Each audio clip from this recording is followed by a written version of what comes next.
ಯಾವ ಊರು ನೀನು? ಅಂಕಲ್ ನಮ್ಮದು ಯಾದಗಿರಿ ರೀ. ಬೆಂಗಳೂರಿಗೆ ಬಂದು ಎಷ್ಟು ವರ್ಷ ಆಯಿತು? ಒಂದು ಸುಮಾರು ಬಂದು 7-8 ವರ್ಷ ಆಯ್ತು ಈಗ. 7-8 ವರ್ಷದಿಂದ ಏನು ಕೆಲಸ? ಇದೇ ಮಾಮೂಲಿ ಕ್ಯಾಬ್ ರೀ. ಮಕ್ಕಳು? ಮಕ್ಕಳು 5 ಜನ ಮಕ್ಕಳು, ಒಬ್ಬನೇ ಗಂಡ ರೀ. ಮಕ್ಳು ಏನು ಮಾಡ್ತಾವ್ರೆ? ಎಲ್ಲ ಓದ್ತಾರೆ ಇನ್ನೂ ರೀ. ಯಾವ್ಯಾವ ಕ್ಲಾಸು? ಈ ವರ್ಷ 12ನೇ ಕ್ಲಾಸ್ ಒಬ್ಬಕ್ಕೆ ಇದ್ದಾಳೆ ರೀ.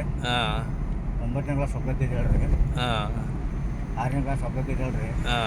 4ನೇ ಕ್ಲಾಸ್ ಒಬ್ಬಕ್ಕೆ ಇದ್ದಾಳೆ ರೀ. ಇನ್ನೊಬ್ಬಕ್ಕಿನ್ನ ಸ್ಕೂಲಿಗೆ ಹೆಚ್ಚಿಲ್ಲ. ಲಾಸ್ಟ್ನೇ ನಮ್ಮ ಮಗ ಒಬ್ಬ ಇರೋದು. ಮಗಳು ಏನು ಪರ್ಸೆಂಟೇಜ್ ತಗೊಂಡ್ಲಿ SSLCಯಲ್ಲಿ? 99.64. ಈಗ ಕಾಲೇಜ್ಗೆ ಎಲ್ಲಿ ಸೇರಿಸಿದ್ಯಾ? ಉಡುಪಿ ರೀ. ಉಡುಪಿ. ಹಾಂ. ಯಾವ್ದು ಕೊಡಿಸಿದ್ಯಾ? ಅದು ಸೈನ್ಸಾ ಕಾಮರ್ಸಾ? ಸೈನ್ಸ್ ಅಂತ ಹೇಳಿದಾರೆ ರೀ. ಚೆನ್ನಾಗಿ ಓದ್ತಾ ಇದ್ದಾಳಾ? ಈ ಬೆಂಗಳೂರು ಜೀವನ ಏನು ಅನಿಸ್ತದ ನಿನಗೆ? ನಮ್ಗೆ ನೋಡಿ ಬೆಂಗಳೂರು ಜೀವನ ಮಾಮೂಲಿ ಅಂತ ಅನಿಸ್ತದೆ ರೀ. ಮಾಮೂಲಿ ನಾವು ಮಾಮೂಲಿ ಅದೇ ಕ್ಯಾಬು, ಅದೇ ಮಾಮೂಲಿ ಕಂಪ್ನಿ ಡ್ಯೂಟಿ ರೀ. ಕಂಪ್ನಿ ಡ್ಯೂಟಿ ಎಲ್ಲ ಮಾಮೂಲಿ ಓಲಾ ಬರೋ ಮಾಡೋದು ರೀ. ಸ್ವಂತನ ಕಾರು? ಹೌದೌದು. ಡೈಲಿ ಎಷ್ಟು ದುಡಿತೀರಾ?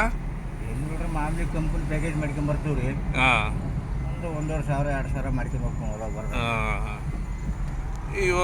ಈಗ ಕೆಲವ್ರು ಹೇಳ್ತಾರೆ ಬೆಂಗಳೂರಲ್ಲಿ ಜೀವನ ಮಾಡೋದು ತುಂಬ ಕಷ್ಟ ಅಂತ. ನಿನ್ನ ಅನುಭವದಲ್ಲಿ ಏನು ಅನಿಸ್ತದೆ?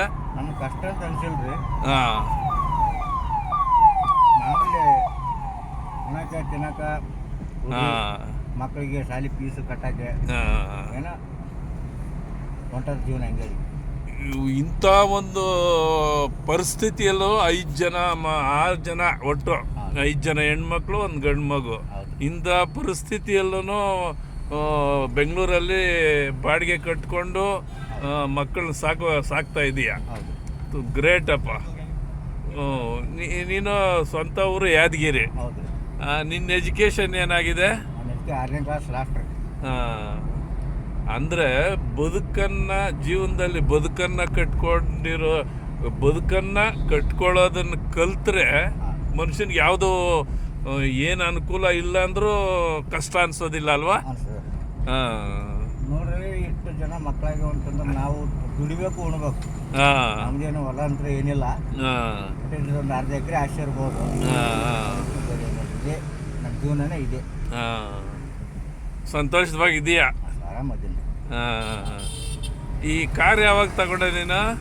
ಅಂತೆಲ್ಲ ಇದು ಬಂದು ಕಾರ್ ನೋಡ್ರಿ 2023 ಎಂಡ್ ರೀ. ಅದಕ್ಕೆ ಮೊದಲು ಮೊದಲು ಒಂದು ಶಿಫ್ಟ್ ಇತ್ತು ರೀ. ಆ ಕಡೆ ಕೊಟ್ಟೆ ಅದನ್ನ ಕೊಡಕಂದ್ರೆ ಮನೆಗೆ ನಮ್ಮ ಮಳೆನೇ ಇದ್ದೀನಿ ರೀ. ಅವನೇ ಓಡಿಸಿ ನೋಡ್ಕೊಳ ಅಂತ ಅವ್ನಿಗೆ ಕೊಟ್ಟಿನ ಗಾಡಿ ರೀ.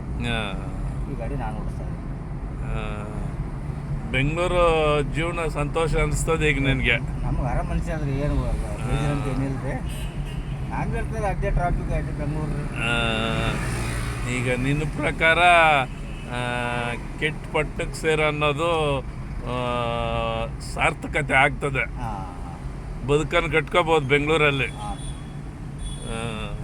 ಮಾಡಿದೆಲ್ಲ ಇದೆ ಅಂಕಲ್, ಇಲ್ಲಿ ಮಾಡಿದ್ರೆಲ್ಲನೂ ಇದೆ, ಮಾಡೋರಿಗೆ ಇಲ್ಲ ಅಷ್ಟೇ.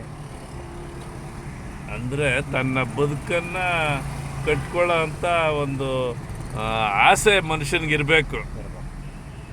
ಯಾವುದೇ ಕಾರಣಗಳಿಗೂ ದುಶ್ಚಟಗಳಿಗೆ ಅಡಿಕ್ಟ್ ಆಗಬಾರ್ದು.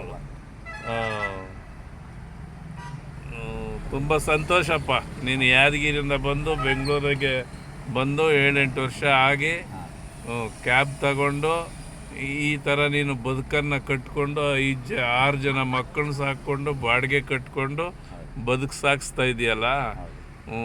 ನೀನು ಇನ್ನೊಬ್ಬರಿಗೆ ಮಾದರಿ ಆಗಬೇಕು. ಈ ವಿಡಿಯೋ ನೋಡಿದ ತಕ್ಷಣ ಎಲ್ಲರೂ ನಿನ್ನ ಥರನೇ ಬದುಕನ್ನು ನ್ಯಾಯಬದ್ಧವಾಗಿ ನಡೆಸೋದಕ್ಕೆ ದಾರಿ ಮಾಡ್ಕೋಬೇಕು. ಈಗಿನ ಕಾಲದಲ್ಲಿ 1-2 ಮಕ್ಕಳು ಸಾಕೋದೇ ಅಯ್ಯೋ ಕಷ್ಟ ಅಂತಾರೆ. ಅಂದರೆ ನಿನ್ನ ಧೈರ್ಯನ ಮೆಚ್ಚಬೇಕು ನಾವೆಲ್ಲ. ನಿನ್ನಿಂದ ಕೆಲವರು ಇದ್ರೆ ಈ ವಿಡಿಯೋ ನೋಡಿ ನಿನ್ನಿಂದ ಕೆಲವರು ಬದುಕು ಹೆಂಗೆ ಕಟ್ಕೋಬೇಕು, 5-6 ಜನ ಮಕ್ಕಳಾದ ನೀನು ಎದುರ್ದಿರೋ ಜೀವನ ಬೆಂಗಳೂರಲ್ಲಿ ಸಾಗಿಸ್ತಾ ಇದ್ದೀಯಲ್ಲ, ತುಂಬ ಥ್ಯಾಂಕ್ಸ್.